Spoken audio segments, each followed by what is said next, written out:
Welcome to Bobcat Sports Talk. I'm Jessica Carter here with Jay Riley and Trey Howard. Today's a little bit of casual Monday. The weather is beautiful, so why not be comfortable while we're doing today's Sports Talk video. But today's topic is, one of them is SEC dominance. Even after 7 straight national championships, the SEC is loaded again with Alabama, Georgia, LSU, and Texas A&M. Jay, is there any team outside of the SEC that can take home the national title this year? There is. Florida State, Jameis Winston, superstar, just coming out, freshman player, just unbelievable. Clemson, you got Taj Boyd, got great receivers out there.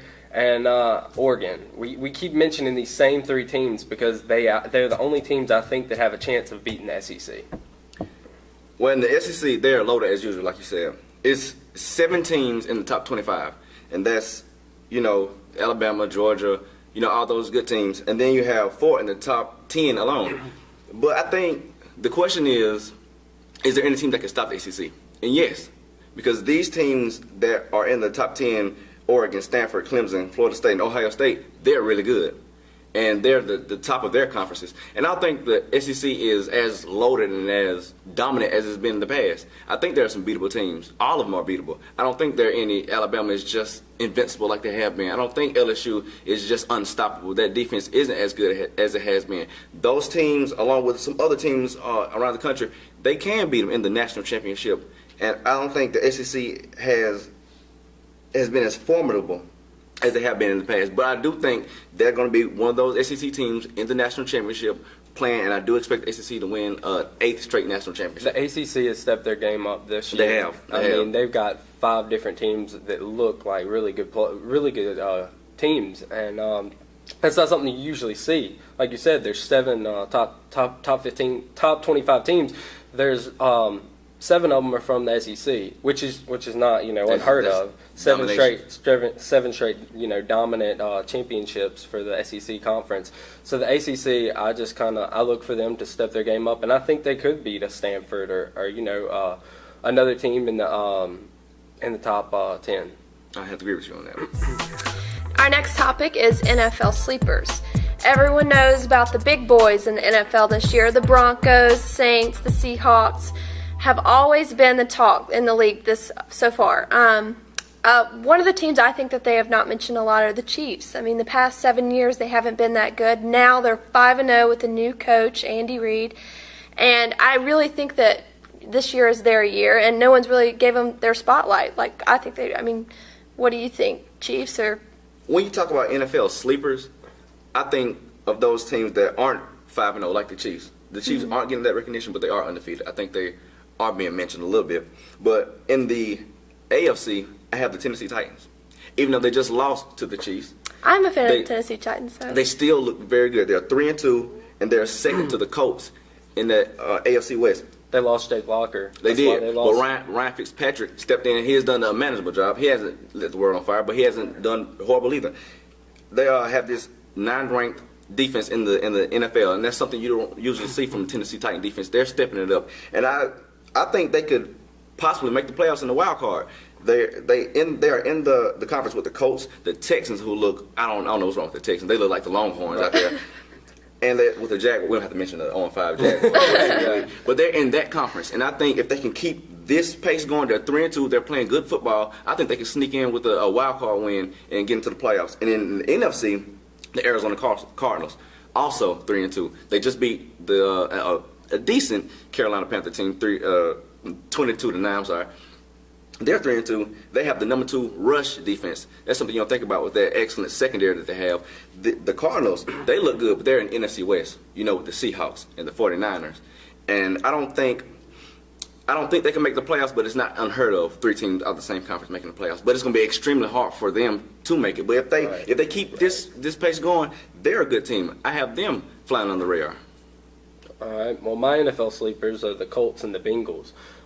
Andrew Luck, took it to the Seahawks yesterday. He just looked unstoppable. He looked like a younger version of Peyton Manning. It was just a great game to watch. And are the Colts really a sleeper team, though? Like, they're 4-1. I mean, they are 4-1, but I would put them in that sleeper category because who are we hearing about every 5 seconds? The Broncos, the Patriots, until yesterday, and that's the reason that's why I mentioned the Bengals. The Bengals beat Tom Brady at his own game. They played excellent defense. Andy Dalton played an excellent game. AJ Green was a great wideout yesterday. Just had an all around defining game for the season is what I saw out of the Bengals.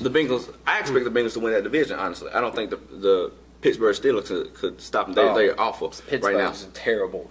No one is those really terrible towels are there for a reason. Nobody's really sleeping on those teams. I think they game plan for the Colts and Andrew Luck because they know he's going to bring. They game plan for Andy Dalton and AJ Green and that Bengals offense. These teams aren't at the top of the league, but they aren't at the bottom either. They're pretty good teams. I don't think anybody's sleeping on these guys. Well, I agree with your picks on the people that you picked, but I still think of the Colts as a little bit of a sleeper because they haven't gotten the job done yet. They haven't been mentioned up there with Denver. Before this past week, the Patriots were undefeated, and who were we always hearing about? The Broncos and the Patriots. So that's why I say what I say. I got you. Very true. My favorite SEC game this past week was Mississippi State and LSU. LSU took the win 59-26. Great game, though. Halftime I thought that Mississippi State was going to pull through. Great stats for Mettenberger. He threw 340 yards, and Beckham had receiving 179 yards. It was at the very end, the score just went all the way up. But that was my favorite game this week for SEC. What about you, Trey? My final word. We started the show talking about the SEC. And I want to ask you, what's wrong with the SEC defenses? I mean, the big, bad defenses of the SEC that nobody can score on. These games this season, check this out. Ole Miss and Vandy, 39-35. Georgia and South Carolina, 41-30. Bama and A&M, 49-42. Georgia and LSU, 44-41. These are high-scoring games. But I think people have started to figure out the formula to put points up on the SEC defenses.